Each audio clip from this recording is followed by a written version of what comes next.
Halo Sobat Invest, jumpa lagi bersama podcast DPMPTSP Kaltim. Kali ini kita hadir di Kabupaten Pasir. Seperti apa perkembangan investasi di Kabupaten Pasir yang terkenal dengan julukan Olomanin Aso Buensi Olondo.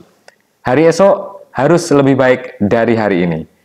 Telah hadir bersama kita Kepala Dinas Penanaman Modal dan Pelayanan Terpadu 1 Pintu Kabupaten Pasir, Bapak Insinyur Toto Ifrianto, STM Link.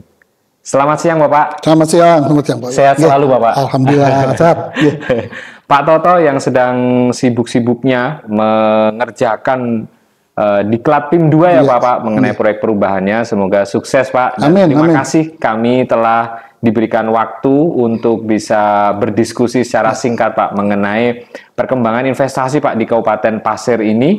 Sejauh mana pergerakan investasi dengan adanya Ibu Kota Nusantara di Provinsi Kalimantan Timur ini. Pak Toto mohon izin Pak, kami mau bertanya Pak.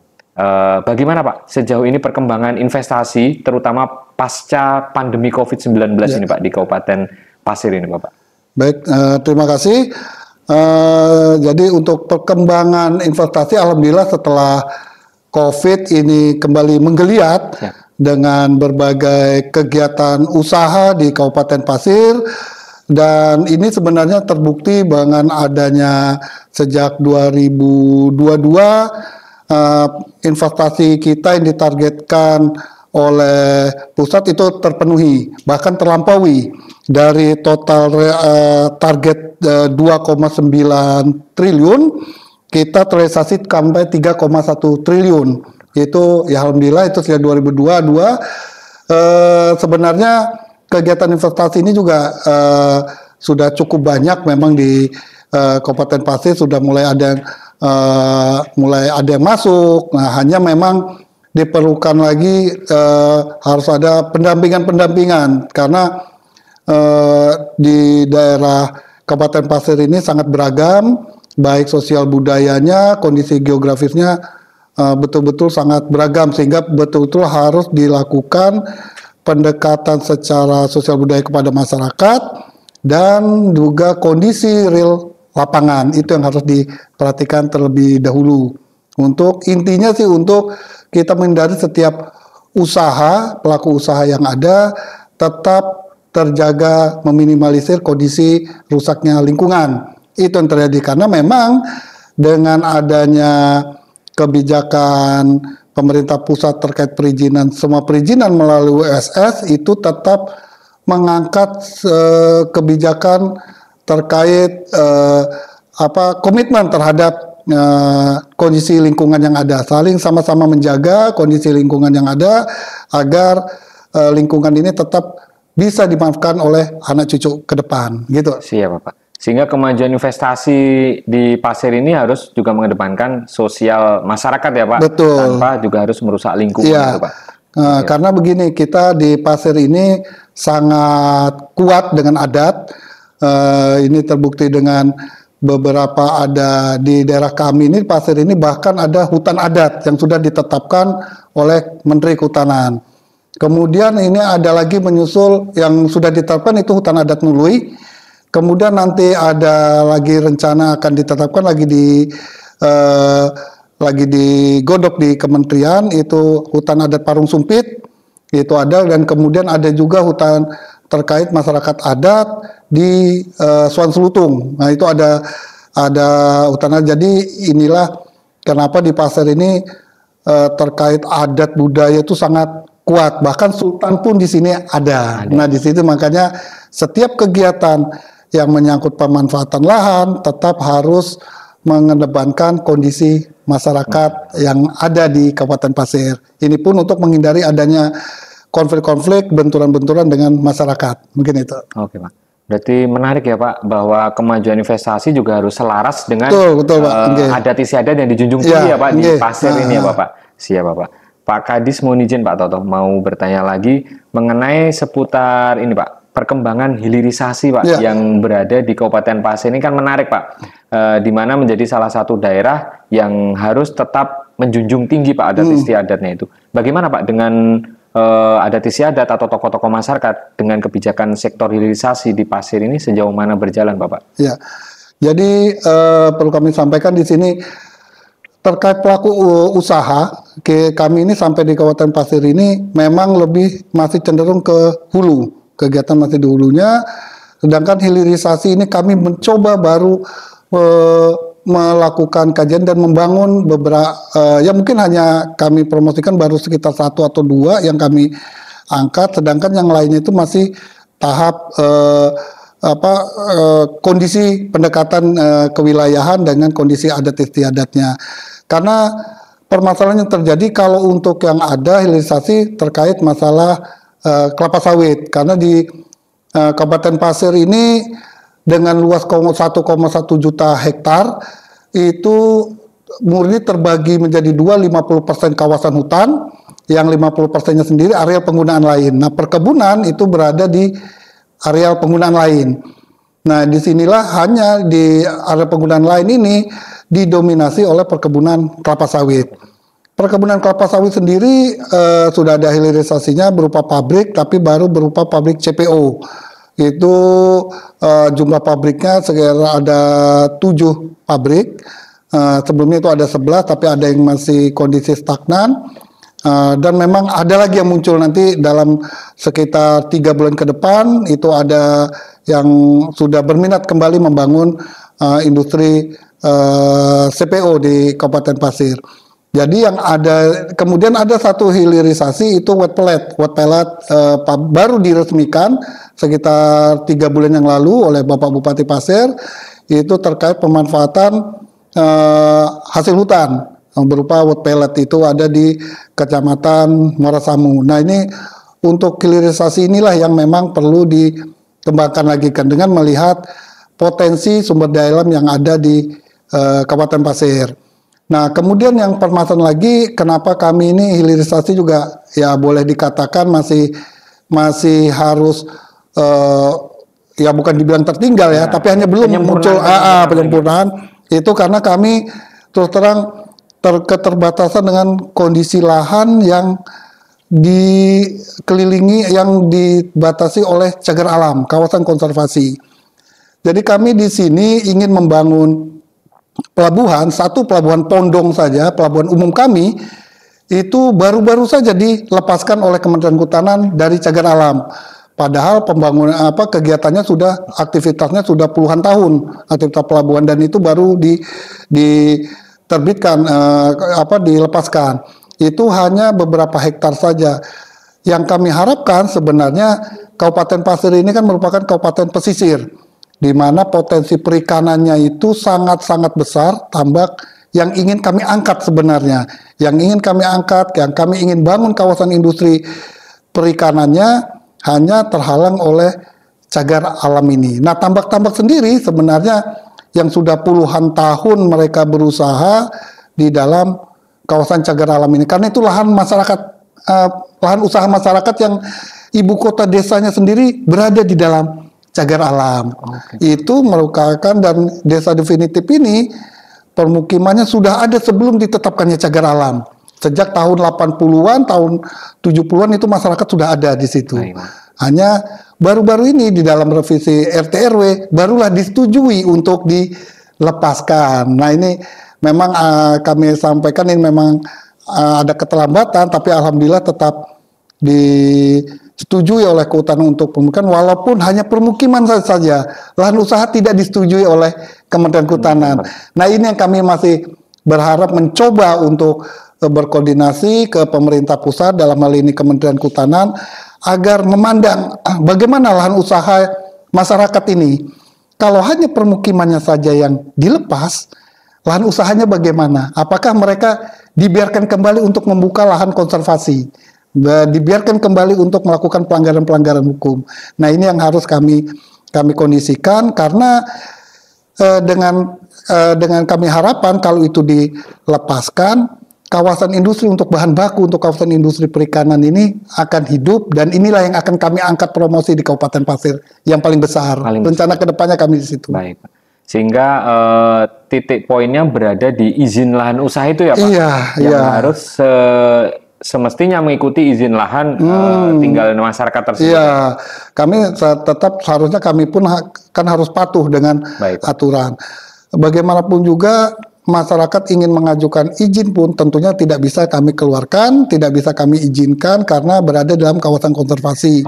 Walaupun itu sudah existing berpuluh-puluh tahun sebelumnya, bahkan ada tambak yang sudah ada sebelum ditetapkannya sebagai kawasan cagar alam.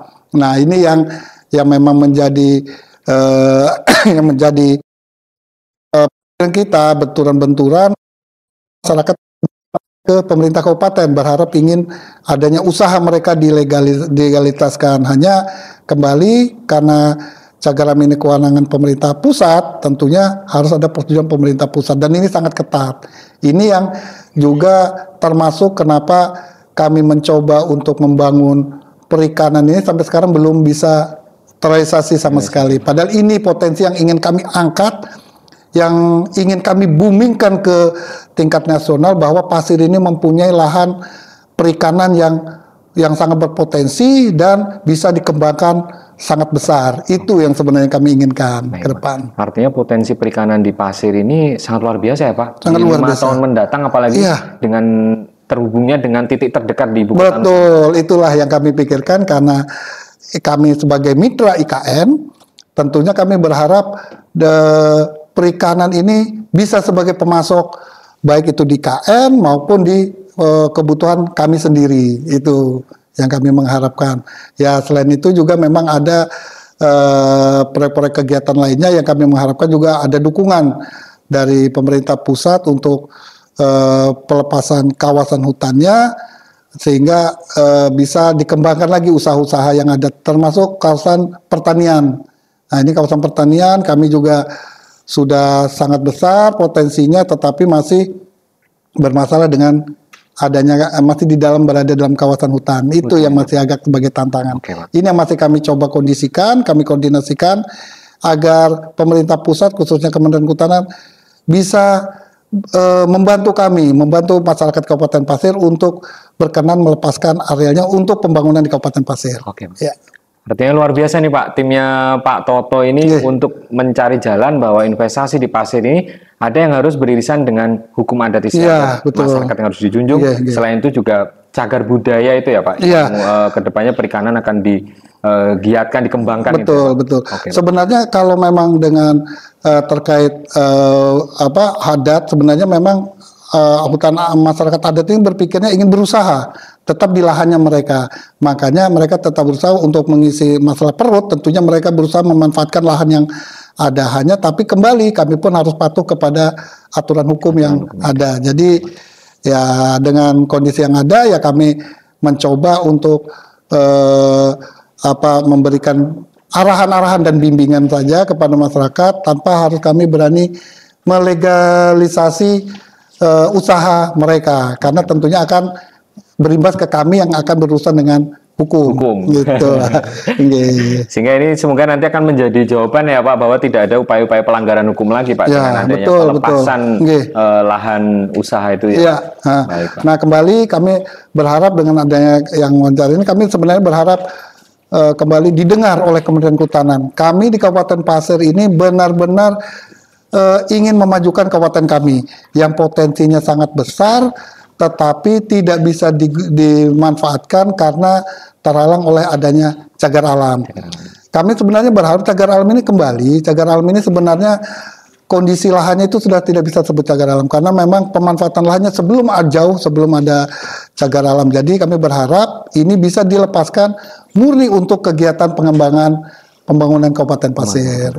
Baik, luar biasa Pak Toto. Artinya kan sinergi ya Pak antara perizinan dan juga usaha-usaha yang dilakukan Pak Toto dan timnya akan terus maksimal. Seberapa jauh sih Pak usaha pelepasan lahan untuk usaha itu sampai dengan hari ini?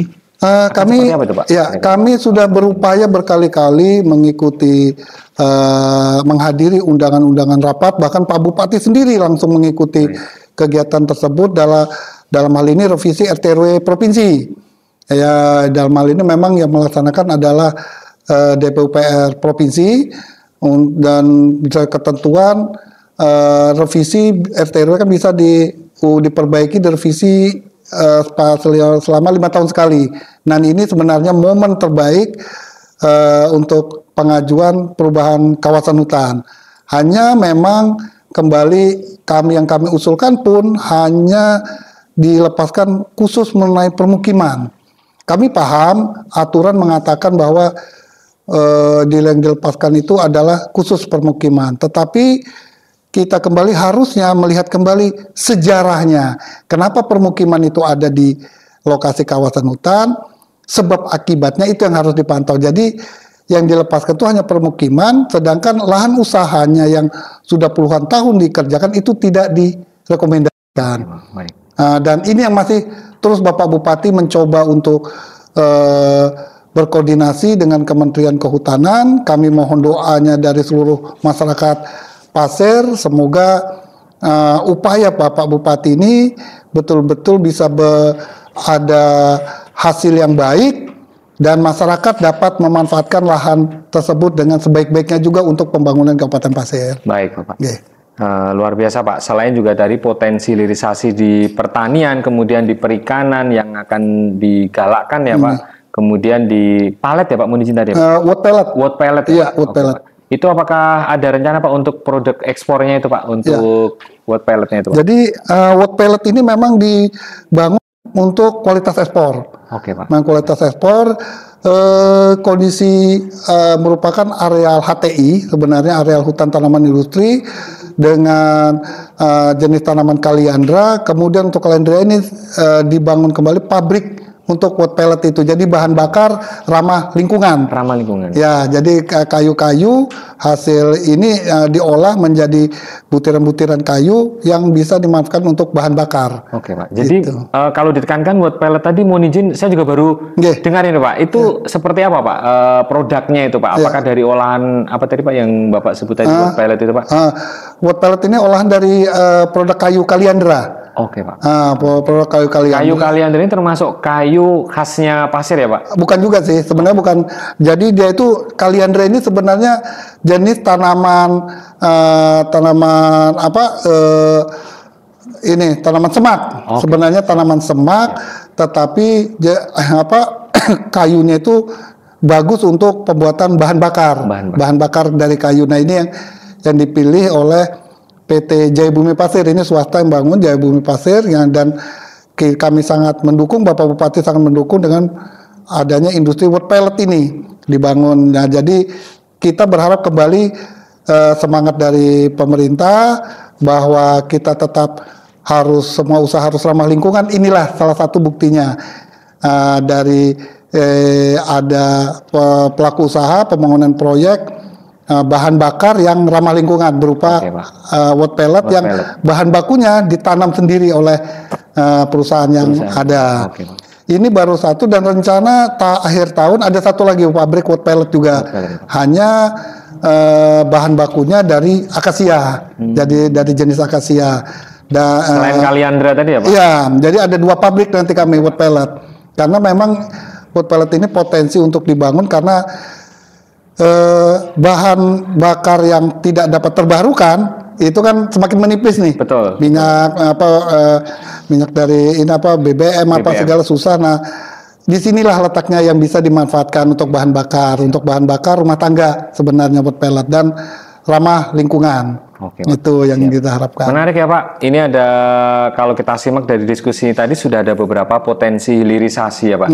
Termasuk dari wood pellet untuk bahan bakar alternatif ya Pak, yang kedepannya untuk rumah tangga. Kemudian juga pertanian, sawit, selain juga CPO, hasil CPO itu ya Pak. Dan juga pengembangan perikanan. Ini menjadi menarik Pak, pasir untuk kita selanjutnya kita informasikan Pak kepada seluruh masyarakat baik di luar dan juga di Indonesia, dan kemudian nanti akan kita publikasikan Pak seluas-luasnya Pak. Sebenarnya potensi kami ini satu lagi, sebenarnya potensi kami ini ada di tanaman pangan sebenarnya, sawah. Kami sebenarnya lahan kami ini cukup luas, sudah ditetapkan di LP2B di lahan pertanian pangan berkelanjutan. Itu perdanya kurang lebih 6.000 hektar.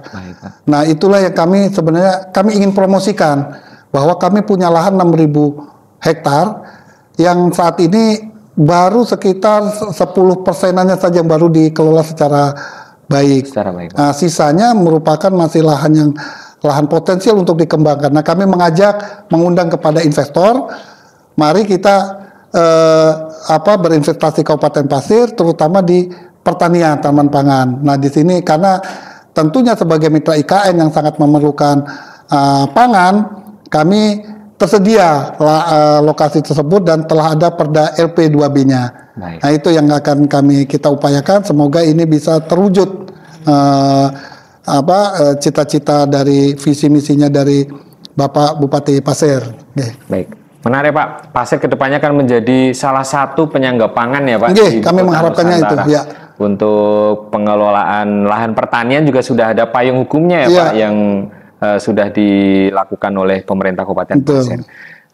Pak Toto, kemudian kami ingin bertanya lebih lanjut Pak, bagaimana Pak dengan penyelenggaraan perizinan Pak yang berada di Pasir, karena pada dasarnya kan investasi ini akan meningkat seiring dengan kemudahan-kemudahan perizinan yang dilakukan oleh pemerintah Pasir ini Pak. Jadi terkait perizinan, sesuai amanat, seluruh perizinan kan memang harus melalui SS yang telah ada KBLI. Ini telah kita laksanakan jauh-jauh hari sebelum sebelum RBA OSS 1.1 itu sudah kita mulai laksanakan, kemudian berubah menjadi OSS RBA. Kita juga sudah melaksanakan secara aktif sekarang dengan menggunakan SS. Sedangkan untuk yang non KBLI, karena ada beberapa usaha yang belum ada KBLI-nya seperti kesehatan, tenaga medis kesehatan kan banyak yang belum. Betul. Nah, ini kami sudah bangun sistem informasi manajemen pelayanan terpadu Kabupaten Pasir. Jadi itu pun secara elektronik, secara online. Ini sesuai amanat dari Presiden bahwa kita harus pergeseran dari konvensional kepada digital. Memasuki revolusi industri 4.0. Nah, disinilah letaknya, kita semua harus secara digital. Dan ini sudah berjalan dengan sangat baik di Kabupaten Pasir, walaupun ke depan kami tetap harus ada pengembangan. Contoh misalnya kami saat ini lagi mengembangkan untuk tenaga medis kesehatan, kami harus terlink surat tanda registrasi itu tanpa harus menunggu fotokopi dari pemohon, tapi kami harus terlink langsung ke ikatan yang ada. Jadi seperti KTP, apakah terwujud langsung dicek oleh secara sistem terverifikasinya, secara digital. Jadi kami pun dari misalnya registrasi STR terkait izin ke perawat, izin apa itu langsung terlink. Apakah ini benar atau tidak? Nah, itu ada salah satu pengembangan yang kami bangun ke depan. Jadi kami sangat mengharapkan pelaksanaan perizinan ini benar-benar sangat mudah, tanpa harus memang ke kantor, dan memang kami tekankan seluruh perizinan gratis, tidak ada 1% pun yang dipungut, dan ini sudah komitmen kami Pak. Dan ini alhamdulillah sudah dilaksanakan oleh rekan-rekan semua petugas di Kabupaten Pasir, tidak ada pungutan tersebut kecuali memang membayar retribusi daerah, itu saja yang memang. Dan terkait perizinan pun juga terus berkembang Pak, karena kalau data yang ada ini untuk dari bulan Agustus, 1 bulan ini aja sudah ada 4.298 yang terbit NIB, dan ini terus berkembang. Dari akumulasi yang terdahulu itu sudah terus berkembang. Masyarakat juga sudah mulai paham, sudah mulai biasa menggunakan aplikasi OSS dengan mengisi secara mandiri. Pak. Nah, mungkin yang masih belum terbiasa, kami pun terus melakukan pendampingan. Dan terakhir, kami mencoba membuat suatu inovasi bahwa karena dengan kondisi geografis di Kabupaten Pasir, kami membangun suatu kebijakan regulasi bahwa perizinan untuk pendampingan itu cukup di kecamatan. Baik. Karena memang sangat jauh di kecamatan, apalagi seperti Tanjung Aru yang harus menempuh lewat jalur laut kalau mau lebih cepat. Ada yang harus di perbatasan Kalimantan Selatan, sangat jauh. Jadi kami membangun suatu kebijakan, kami namakan Patentos Pasir. Jadi pelayanan administrasi terpadu kecamatan yang ini dibangun oleh Kementerian Dalam Negeri sejak tahun 2010, kami integrasikan dengan OSS dan Simyandu. Nah, itu yang kami bangun, sehingga pelaku usaha atau masyarakat, terutama yang UMKM, cukup di kecamatan yang dilakukan Patentos Pasir. Itu yang kami bangun, dan sudah kami lakukan pelatihan kepada petugas-petugas. Dan alhamdulillah ini sangat diterima, sangat didukung oleh Bapak Bupati, stakeholder yang ada, serta camat-camat yang ada. Dan ini memang seperti keluhan yang dibangun oleh masyarakat karena jauhnya masyarakat harus ke BTSP hanya minta pendampingan, membantu perizinan yang hanya sebenarnya 1 jam selesai. Betul, nah, ini kami mengharapkan dari kecamatan itu bisa membantu seluruh perizinan-perizinan ada, dan akan dikembangkan dengan terkait sampai tingkat resiko tinggi dan resiko menengah tinggi itu semua. Karena kan memang sifatnya hanya online, jadi petugasnya pun hanya bisa melakukan pendampingan terkait perizinan yang diajukan. Itu yang kami sangat mengharapkan ini bisa berjalan, dan karena sambil menunggu MPP, pelayanan publik. Karena pelayanan publik kami ini baru bisa terrealisasi mungkin 2025, karena 2024 baru diselesaikan, baru 2025.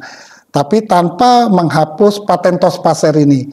Itu yang kami bangun. Jadi kami berharap sinergisitas dari DPMPTSP dengan masyarakat dan ujung tombak ya di kecamatan, alhamdulillah kantor camat dapat berjalan dengan baik dan perizinan tidak ada yang terhambat. Baik, Pak. Gitu. Luar biasa, Pak Kadis. Ini MPP-nya juga saya dengar akan segera berjalan ya Pak, di secepatnya. Kemudian juga pelayanan di tingkat kecamatan ini menjadi menarik ya Pak. Salah satu andalan di Kabupaten Pasir ini Pak.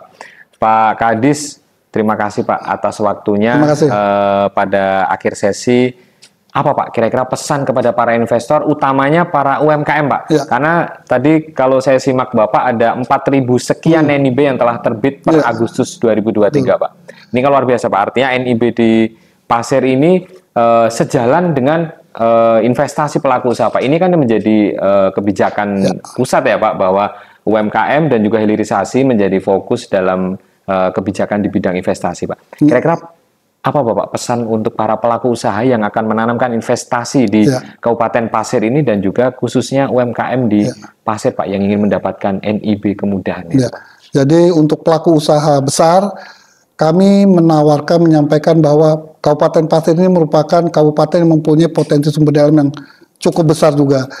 Berbagai sektor bisa dikembangkan di Kabupaten Pasir. Jadi kami Bupati Pasir juga telah memberikan karpet merah kepada pelaku usaha yang ingin membangun proyek pembangunan di Kabupaten Pasir untuk memanfaatkan potensi sumber daya alam. Kemudian untuk UMKM, kami menyarankan, memang sangat berharap seluruh UMKM walaupun perorangan yang melakukan usaha, baik dari sampai sekecil-kecilnya hanya pedagang asongan, kami berharap uruslah izin NIB, karena NIB ini pengurusannya cepat, gratis dan sangat mudah, namun hasilnya bisa menunjukkan nilai investasi, total investasi yang ada di Kabupaten Pasir, sehingga dapat menunjukkan bahwa Kabupaten Pasir itu investasinya sebenarnya potensi sangat besar. Dan terutama juga NIB ini juga bisa sebagai syarat utama dalam penambahan modal usaha dari lembaga keuangan. Jadi kami sangat berharap silakan para pemegang UMKM dan masyarakat mengajukan proses izin. DPMPTSP siap membantu 24 jam kapanpun tinggal melakukan, kami sudah tersedia call center, silahkan hubungi kami akan bantu sekemampuan kami. Walaupun selama 24 jam saat ini kami masih terbuka untuk membantu. Siap. Baik Bapak. Terima kasih Pak Kadis dengan pelayanan baik di kecamatan maupun NIB-nya. Istilahnya dengan NIB kita dapat mengajukan modal usaha ya Pak. Betul. Modal usaha. Dan ini juga sebenarnya tercantum ada surat edarannya sebenarnya sudah, bahwa lembaga keuangan tidak harus memberikan bantuan kalau pelaku usaha ada NIB, begitu Pak. Siap Bapak. Olomanin aso buen si olondo. Hari esok harus lebih baik dari hari ini. Terima kasih Bapak Kepala DPMPTSP Kabupaten Pasir, Bapak Toto Ifrianto. Sehat selalu Bapak, sukses. Terima kasih. Baiklah, perjumpaan kali ini podcast DPMPTSP Kaltim seputar investasi dan juga geliat perkembangan ekonomi yang berada di Kabupaten Pasir bersama Bapak Kepala Dinas Penanaman Modal dan Pelayanan Terpadu Satu Pintu Kabupaten Pasir. Sampai jumpa di perjumpaan kita berikutnya di podcast DPM PTSP Kaltim. Salam investasi.